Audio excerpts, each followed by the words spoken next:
నమస్తే, తెలుగు రాజ్యంకి స్వాగతం. నేను మీ సంధ్య. ఏపీలో ఏపీ ఫిలిం డెవలప్మెంట్ కార్పొరేషన్కి సంబంధించి మొన్న చైర్మన్, వైస్ చైర్మన్ అలాగే కొంతమంది సభ్యుల లిస్టు తెర మీదకి రావడం జరిగింది. ఈ నేపథ్యంలో అంటే చాలా రోజుల తర్వాత ఒక ఎఫ్డిసికి సంబంధించి అనౌన్స్ చేయడము అనేది హ్యాపీగానే ఉన్న ఎంపికకు సంబంధించి ఫిలిం డిపార్ట్మెంట్ నుంచి కొన్ని ప్రశ్నలు రైజ్ అవ్వడం జరుగుతుంది. ఎందుకంటే చైర్మన్గా, ఎఫ్డిసి చైర్మన్గా చాలామంది పేర్లు వినిపించగా Bharat Bhushan producer cum distributor అనేసి తేలింది. ఏ సినిమాలకు ప్రొడ్యూస్ చేశారు అనేసి అడిగితే ఎవరు టక్కన ఆయన ప్రొడ్యూస్ చేసిన సినిమాల గురించి చెప్పలేకపోతున్నారు. ఈ నేపథ్యంలో ఎవరి భరత్ భూషణ్, చాలామంది పేర్లు వినిపించిన భరత్ భూషణ్ గారి వైపే ఎలా తిరగడం జరిగింది, అలాగే మిగతా సభ్యుల గురించి కూడా డిస్కస్ చేసే ప్రయత్నం చేద్దాం. చరిత్రకారులు, సినీ రాజకీయ విశ్లేషకులు చిలక శ్రీకాంత్ గారు మనతో ఉన్నారు. ఆయన అంటారు. శ్రీకాంత్ గారు నమస్తే. నమస్కారం సంధ్య గారు. మన ఎఫ్డిసి లిస్ట్ అనేది బయటికి రావడం జరిగింది. చైర్మన్గా భరత్ భూషణ్గా, వైస్ చైర్మన్గా మెహర్ రమేష్ గారు, అలాగే సుమన్ గారు, శివాజీ గారు, ఝాన్సీ గారు, ఎస్వి కృష్ణారెడ్డి గారు, డైరెక్టర్ సముద్ర గారు, ఇలా కొంతమంది కింద లిస్టులో, అంటే మెహర్ రమేష్ గారి దగ్గర నుంచి కొంతమంది లిస్టులో ఉన్న పేర్లు కొందరికి వెళ్ళను ఉంటాడు. ఇంకొన్ని పేర్లు ఎవరు వీళ్ళు అనేసని కొంత సినిమా అభిమానంతో ఉన్న వాళ్ళు వెతుక్కోవడం జరిగింది. ముందుగా ఈ భరత్ భూషణ్ గారు ఎవరు, ఏంటి? అంటే భరత్ భూషణ్ గారు బాలకృష్ణ గారికి ఇష్టడైనటువంటి డిస్ట్రిబ్యూటర్ అన్న విషయం అర్థమైంది ప్రమాణ స్వీకారం జరిగిన తర్వాత. ఓకే. బాలకృష్ణ గారి సిఫారసుతోనే భరత్ భూషణ్ గారిని వారు పరిగణలోకి తీసుకున్నారని తెలిసింది. ఓకే. తర్వాత మెహర్ రమేష్ గారి పేరు కూడా బాలకృష్ణ గారే ప్రతిపాదించారని అందరూ పవన్ కళ్యాణ్ సామాజిక వర్గాలు కదా అవి, అదే అక్కడికే వస్తున్నా. భరత్ భూషణ్ గారు బాలకృష్ణ గారి సామాజిక వర్గం, మెహర్ రమేష్ గారు స్వయాన పవన్ కళ్యాణ్ గారి పిన్ని గారి కుమారుడు, సోదరుడు. కాబట్టి బాలకృష్ణ గారి ప్రతిపాదించారు. ఆ ప్రతిపాదించిన తర్వాత ఇట్లా పవన్ కళ్యాణ్ గారి స్వయాన కజినే కదా అన్నప్పుడు అప్పుడు పవన్ కళ్యాణ్ గారి దృష్టికి తీసుకెళ్లారు. వాస్తవానికి ఫర్ యువర్ కైండ్ ఇన్ఫర్మేషన్, ఇప్పటి వరకు ఆంధ్రప్రదేశ్ ఫిల్మ్ డెవలప్మెంట్ కార్పొరేషన్కి ఇప్పటి వరకు వైస్ చైర్మన్ అన్న పోస్టే లేదు. ఫస్ట్ టైం వైస్ చైర్మన్ అన్న పోస్ట్ క్రియేట్ అయింది, జియో పాస్ చేశారు. దానికి ప్రత్యేకమైనటువంటి ఉత్తర్వు తీసుకొచ్చి దానిని అమలుపరిచారు. సరే, మిగతా సభ్యుల సంగతి కాసేపు పక్కన పెడితే వాస్తవానికి ఒకంత వైస్ చైర్మన్ గురించి ఎవరు ఆశ్చర్యపోలేదు. ఎందుకంటే క్రియేట్ చేశారు పవన్ కళ్యాణ్ గారి అంటే వర్గము అన్న దాని మీద తీసుకున్నారు. అలాగే ఇక్కడ మెహర్ రమేష్ గారు పరిశ్రమలో ఆయన చిరంజీవి గారి కుటుంబానికి సంబంధించిన వ్యక్తి అయినప్పటికీ వెలుపల పరిశ్రమలో ఉన్నటువంటి అందరితోనూ ఆయన సత్సంబంధాలు ఉన్నాయి. మరీ ముఖ్యంగా మహేష్ బాబుకి మహేష్ బాబు గారు చాలా సన్నిహితుడు మెహర్ రమేష్ గారు. గతంలో చాలా యాడ్ ఫిలిమ్స్ మెహర్ రమేష్ గారు మహేష్ బాబు గారిని షూట్ చేశారు. మొన్న మెహర్ రమేష్ గారి అమ్మాయి నిశ్చితార్థానికి కూడా మన నమ్రతా శిరోద్కర్ గారు, సితారా, అట్లాగే దగ్గుబాటి వెంకటేష్ గారు, మొత్తం సినిమా పరిశ్రమకు సంబంధించినటువంటి ఎంతోమంది వచ్చి ఆశీర్వదించడం జరిగింది. దాని గురించి ఎవరికి ఇది లేదు. ఏదైతే చైర్మన్ ఉందో, చైర్మన్ అనేది చాలామందికి ఒక $1 మిలియన్ క్వశ్చన్ లాగా అయింది. ఎందుకంటే వాస్తవానికి ఇన్సైడ్ సర్కిల్స్లో మొదట వినిపించిన పేరు, బలంగా వినిపించిన పేరు కేఎస్ రామారావు గారి పేరు. కేఎస్ రామారావు గారిని అనేటప్పటికి చాలా మంది హర్షించారు కూడా. కేఎస్ రామారావు గారి పేరు మంచి సముచిత స్థానం లభించింది. Very senior producer, is not a ordinary producer and also very senior.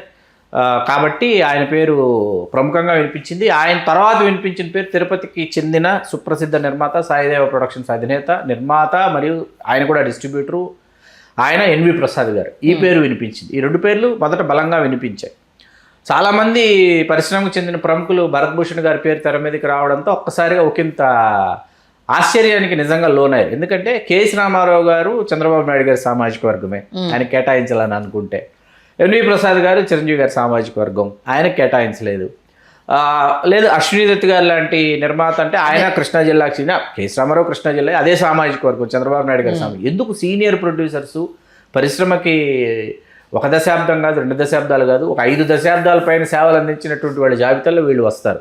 సరే, అల్లు అరవింద్ గారి పేరు తీసుకుందామంటే అక్కడ మళ్ళీ చిరంజీవి గారు, మళ్ళీ పవన్ కళ్యాణ్ గారు, వాళ్ళందరూ కూడా ఆమోదించేటటువంటి ఇది. అల్లు అర్జున్ గారు అక్కడ వైకాపాకి వెళ్ళి 2024 ఎన్నికల్లో ఆయన ప్రచారం చేసి వచ్చారు. కాబట్టి అది ఫస్ట్ డిస్కషన్లోనే రూల్డ్ అవుట్ అయిపోతుంది. అరవింద్ గారి పేరు అయిపోయిన తర్వాత కేఎస్ రామారావు గారి పేరు, ఎన్వి ప్రసాద్ గారి పేరు, వాస్తవానికి ఈ 2 పేర్లు ప్రముఖంగా వినిపించినటువంటి పేర్లు.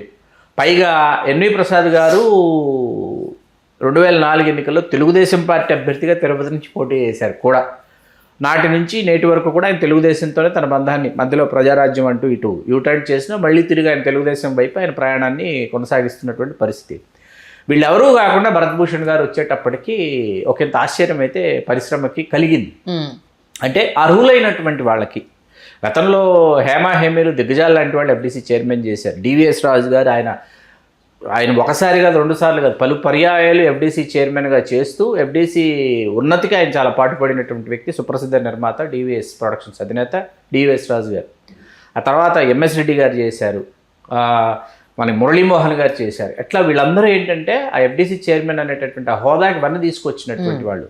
అంటే నోన్ ఫేసెస్ ఉన్నప్పుడు ఏమవుతుందంటే ఆ స్టేచర్ పెరుగుతుందండి. ఖచ్చితంగా నోన్ ఫేస్ ఉన్నప్పుడు స్టేచరు చాలా అద్వితీయంగా ఉంటుంది. అట్లాంటిది ఇవాళ ఇట్లాగా అన్నది ఒకంత అంటే ఆ స్థాయికి చెందిన వ్యక్తి కాదా అన్నది పక్కన పెట్టి ఎవరికి ఇష్టం వచ్చినట్టు వాళ్ళు ఎవరి ఇష్టానుసారం వాళ్ళు దీన్ని నియమించారని పరిశ్రమలోనే కొంత ఒకంత లుకలుకలు అయితే బయలుదేరినాయి.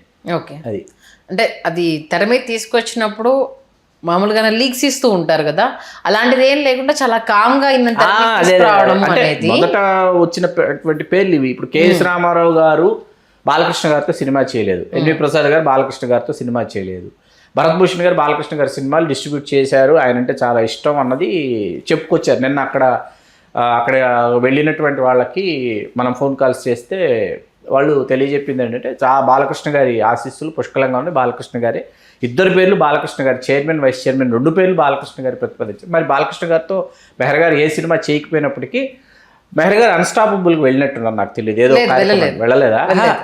వేరే వాళ్ళకి సంబంధించి మెహర్ రమేష్ గారు ఆ కార్యక్రమంలో పాల్గొన్నారు, ఏదో నాకైతే గుర్తు రావడం లేదు. కాకపోతే బాలకృష్ణ గారే ప్రతిపాదించారు మెహర్ రమేష్ గారి పేరు. ప్రతిపాదించిన తర్వాత పవన్ కళ్యాణ్ గారు దృష్టికి తీసుకెళ్ళిన తర్వాత పవన్ కళ్యాణ్ గారు కూడా ఆయన సుముఖంగా ఉన్నారని తెలిసింది మనకి. ఎందుకంటే పవన్ కళ్యాణ్ గారు కూడా ఈజ్ ఫ్రమ్ మూవీస్ కదా, అంతే. దానికి సంబంధించి ఉండాలి అంటే చైర్మన్ తో సహా అన్ని చర్చించి ఉంటే బాగుండేది. ఒకటే చర్చించారు ఆయన. ఓన్లీ మెహర్ రమేష్ గారు చైర్మన్ ఇతర సభ్యుల గురించి కూడా చర్చించి ఉన్నట్లయితే ఒకలాగా ఉండేది. మిగతా లిస్ట్లో ఏంటంటే కొంతమంది పేర్లను చూసుకుంటే కేవలం వాళ్ళ వాయిస్ వినిపించిన వాళ్ళకి ఇచ్చారు అన్నట్టుగా 1-2 పేర్లు ఉన్నాయి. ఇంతకు మించి కూడా ఫిల్మ్ ఇండస్ట్రీకి సంబంధించి తమ సపోర్ట్ ఇచ్చిన వాళ్ళు కావచ్చు, నిలబడ్డ వాళ్ళు కావచ్చు, ఆ లిస్ట్లో సీనియర్స్ చాలా మంది ఉన్నారు. వాళ్ళ పేర్లు లేకపోవడం కూడా ఒక చర్చకి దారితీస్తుంది. అంటే ఎఫ్డీసీ అనేటప్పటికి ఏమవుతుందంటే నాటక రంగం నుంచి తీసుకోవాలి. కందిమళ్ళ సాంబశివరావు గారిని తీసుకున్నారండి. గుంటూరు జిల్లాకు చెందినటువంటి రంగస్థల పరిశోధకులు, చరిత్రకారుడు, ఆయన నటుడు, ప్రయోక్త, దర్శకుడు, విశేషమైనటువంటి పరిశోధన చేసినటువంటి వ్యక్తి కందిమళ్ళ సాంబశివరావు గారు ఇది రంగస్థలం మీద. అట్లాగే బుర్రా సాయి మాధవ్ గారిని తీసుకున్నారు. బుర్రా సాయి మాధవ్ గారు రంగస్థలం మీద చాలా అద్భుతమైన నాటికలు రాసి విజయవంతమై సినిమాల్లోకి వచ్చినటువంటి ఆయన. బాలకృష్ణ గారికి వీర విధేయుడు, బాలకృష్ణ గారి వీరాభిమాని బుర్రా సాయి మాధవ్ గారు. అది వేరే విషయం, మనం దాన్ని ఇక్కడ మనం తీసుకురావద్దు. కానీ బుర్రా సాయి మాధవ్ గారు నాటక మరియు సినిమా అనేటటువంటి ఇది మనకు వస్తుందండి అక్కడ. అంటే ఆయన బుర్రా సుబ్రహ్మణ్య శాస్త్రి గారు కుమారుడు, ఆయన బుర్రా సాయి మాధవ్ గారు రంగస్థలం మీద తనదైనటువంటి ప్రగాఢ ముద్ర వేసినటువంటి ఒక ప్రభావవంతమైన కళాకారుడు. మరీ ముఖ్యంగా స్త్రీ పాత్రల్లో బుర్రా సుబ్రహ్మణ్య శాస్త్రి గారు, ఆయన స్త్రీ పాత్ర ధరిస్తే ఎట్లా ఉంటుందో చూసినటువంటి భాగ్యం మాలాంటి వాళ్ళకి కలిగింది. ఓకే, మీకు జేకే భారవి గారు ఫ్యాన్స్ అని ఒక సినిమా తీసి చిరంజీవి గారి సినిమాలకు సంబంధించి ఫోటోగ్రాఫ్స్తో ఒక అద్భుతమైనటువంటి ఒక ఏర్పాటు చేస్తారు, ఫోటో ఎగ్జిబిషన్. దానిని చూడటానికి మదర్ తెరిస్సా వస్తే ఎట్లుంటుందన్న ఆలోచన భారవి గారికి వచ్చి మదర్ తెరిస్సా వేషం బుర్రా సుబ్రహ్మణ్య శాస్త్రి గారి చేతి వేయించారు. నాకు బుర్రా సుబ్రహ్మణ్య శాస్త్రి గారు వచ్చి ఆ వేషం వేస్తున్నారన్న విషయం నాకు తెలియదు, చెప్పలేదు. ఓకే, నేను ఆ రోజు ఆన్ లొకేషన్ ఉన్నాను. వచ్చేసి బుర్రా సుబ్రహ్మణ్య శాస్త్రి గారు పెర్ఫామ్ చేసేసి అంతా అయిపోయిన తర్వాత బుర్రా సుబ్రహ్మణ్య శాస్త్రి గారు అని తెలిసింది.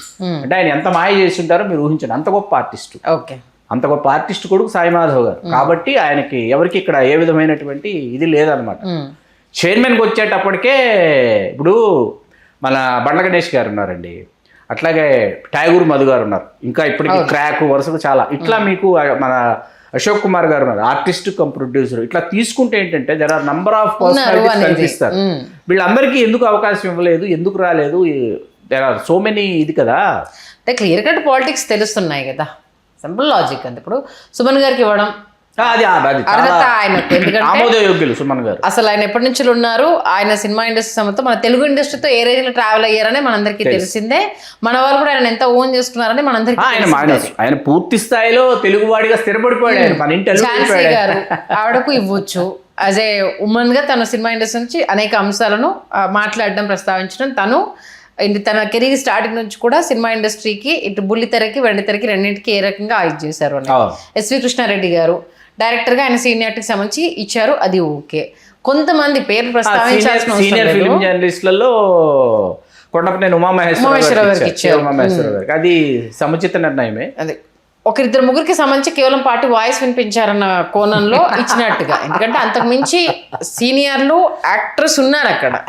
ఇక్కడ నటీమణులలో ఖచ్చితంగా ఇంకొందరిని పరిగణలోకి ఒకరినో ఇద్దరు తీసుకోవచ్చు ఉన్నారు. అది మెయిన్. ఎవరిని తీసుకోలేదు. అభిమానుల నుంచి వస్తుంది ఏంటంటే వీళ్ళని ఓకే తీసుకున్నారు, ప్రాబ్లం ఏం లేదు. కానీ ఇంతకు మించి కంట్రిబ్యూషన్ చేసిన వాళ్ళు ఉన్నారు, వాళ్ళను కూడా పరిగణలోకి తీసుకుంటే బాగుండేది. అశ్విని దత్ గారు, కేఎస్ రామారావు గారు, ప్రసాద్ గారు ముగ్గురు ఒక నిర్మాతలుగా వాళ్ళ జర్నీ అనేది స్టిల్ నష్టపోయినా సినిమా ఇండస్ట్రీతోటే వాళ్ళు ట్రావెల్ అయిన విధానం కావచ్చు. ఇచ్చుండుంటే సినిమా ఇండస్ట్రీలో ఉన్న వాళ్ళకి చాలా మందికి చాలా హ్యాపీగా ఉండేది. ఎందుకంటే వాళ్ళతో కలిసి ట్రావెల్ అయిన వాళ్ళు కావచ్చు, వాళ్ళ వల్ల సినిమాల్లోకి వచ్చిన వాళ్ళు కావచ్చు, ఈ ప్రొడ్యూసర్ చేతిలో ఉంటే మనం హ్యాపీగా అనుకుంటామన్న వాళ్ళు ఎంతోమంది ఉంటారు. చాలామంది హీరోస్కి హిట్స్ ఇచ్చారు, వాళ్ళ వల్ల ఇద్దరికి ఆ ట్రావెల్ అనేది నడిచింది. అలాంటి వాళ్ళని గౌరవించుంటే అరే పెట్టినందుకు అరే మంచి వాళ్ళను చూస్ చేసుకున్నారు నిజంగా. ఇది అంటే వెల్ నోన్ వీళ్ళందరికీ అనేది మంచి పాయింట్ అయితే రైజ్ చేశారు. బట్ ఆల్రెడీ అనౌన్స్మెంట్ అయిపోయింది కాబట్టి చేయడానికి ప్రమాణ స్వీకారం అదే అంటున్నా. కాబట్టి ఇప్పుడు చేయడానికి ఏం లేదు. కాకపోతే అసహనం అనేది తెలియజేయాలి కంపల్సరీ. అంటే అసహనం కాదండి, ఇప్పుడు ఇక్కడ ఏంటంటే దీనిని అసహనం అనుకోకూడదు మనం, ధర్మాగ్రహం. ఎందుకంటే అర్హత ఉన్న వాళ్ళకి ఇవ్వండి, అర్హులైన వారికి ఇవ్వండి. మీకు అర్థమవుతుంది కదా. రైట్ కరెక్ట్ వాట్ మీరు అన్నది. ఆ స్టేచర్ పెరగాలి, ఇస్తే స్టేచర్ పెరగాలి, వాళ్ళకి ఇవ్వండి. ఇది కదా ఇవ్వాల్సిన టీము, ఇది కదా గౌరవము అన్నట్టుగా 10 మంది మాట్లాడుకునేలా ఉంటే ఇంకా బాగుండేది. బట్ ఏదేమైనా ఎప్పుడైనా ఏది అనౌన్స్ చేసినా ఎక్కడి దగ్గర చిన్న లోటు, దాని గురించి వివరణ కామన్గానే ఉంటుంది కదా. చూద్దాం మరి దీని గురించి ఇంకేం తెర మీదకి వస్తాయి అనేది మంచి విశ్లేషణ అందించారు. ధన్యవాదాలు సండి. హలో, తెలుగు రాజ్యం ఛానల్ చూస్తున్నారా? సామాజిక రాజకీయ జీవన చిత్రణే తెలుగు రాజ్యం. అతిశయోక్తులు అసత్యాలు ఉండవు. రాజకీయ కోణం కాదు, ప్రజా కోణమే కొలబద్ద. తెలుగు రాజ్యం వీక్షణ నీ ఉత్తమ అభిరుచికి నిదర్శనం.